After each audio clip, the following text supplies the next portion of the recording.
என் உறவுகள் அனைவருக்கும் அஸ்ஸலாமு அலைக்கும் வரஹ்மத்துல்லாஹி வபரகாத்துஹு. இன்றைக்கி நாம் தஹஜ்ஜத் தொழுகையின் சிறப்புகளையும் அதன் நன்மைகளையும் பார்க்கலாம்.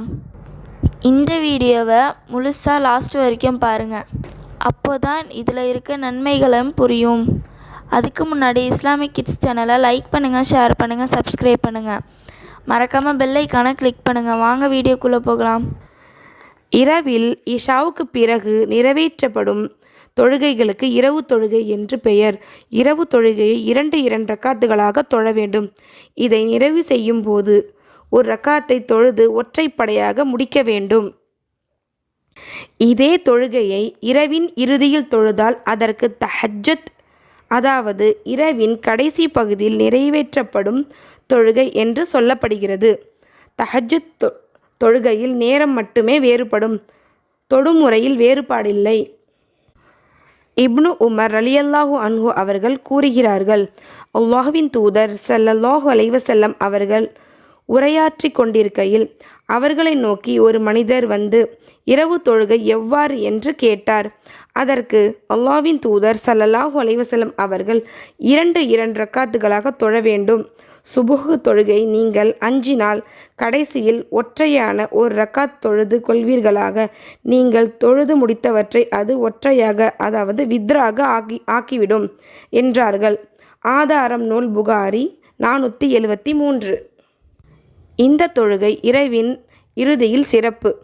அல்லாஹ்வின் தூதர் ஸல்லல்லாஹு அலைஹி வஸல்லம் அவர்கள் கூறினார்கள், நம் இறைவன் ஒவ்வொரு இரவும் பூமியின் வானத்திற்கு இறங்கி இரவில் 1/3 பகுதி நீடிக்கும் போது என்னிடம் யாரேனும் பிரார்த்தித்தால் அவரது பிரார்த்தனையை நான் அங்கீகரிக்கப்படுகிறேன்.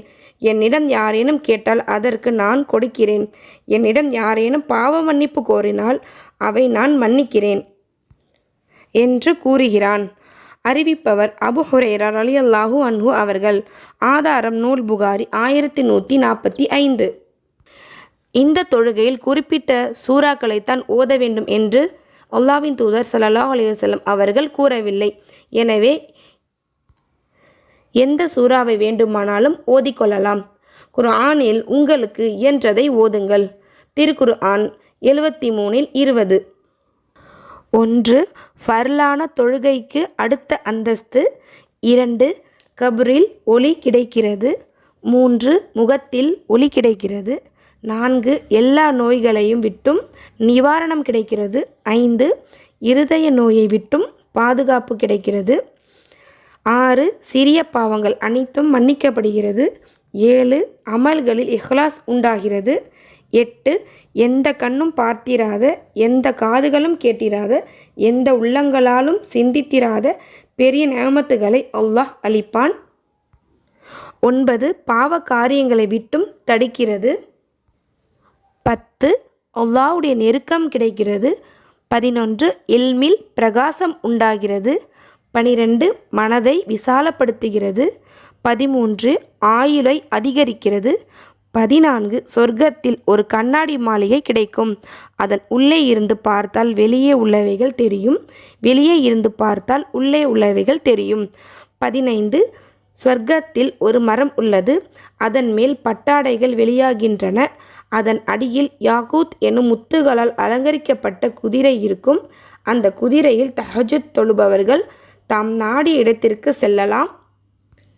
16. உள்ளமும் நாவும் ஒன்றுபடுகிறது. 17. தஹஜ்ஜத் தொழுகையை நிறைவேற்றுதல், நோன்பு நோற்றல், அல்லாஹ்வின் பாதையில் ஜிஹாத் செய்தல், தீனுடைய முன்னேற்றத்திற்காக பாடுபடுதல், அல்லாஹ்வின் பாதையில் பொருட்களை செலவு செய்தல், மேற்கண்ட அமல்களை நிறைவேற்றியவர்களுக்கு அல்லாஹ் சொர்க்கத்தில் பறக்கும் குதிரையை அளிப்பான். 18.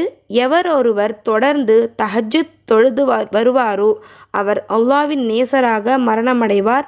அல்லாஹ்வுடைய நேசர்களுக்கு பயம் என்பது கிடையாது, மேலும் கவலைப்படவும் மாட்டார்கள். 19. தஹஜ்ஜத்துடைய நேரத்தில் துஆக்கள் ஏற்றுக்கொள்ளப்படுகின்றன. இத்தொழுகை குறைந்தபட்சம் 2 ரக்காத்துகளும் அதிகபட்சம் 2 எவ்வளவு வேண்டுமானாலும் தொழலாம். எனவே அல்லாஹ்வின் தூதர் ஸல்லல்லாஹு அலைஹி வஸல்லம் அவர்கள் கூறினார்கள், என்னுடைய உம்மத்திற்கு சிரமமில்லை என்றால் இத்தொழுகையை நான் கடமையாக்கி இருப்பேன்.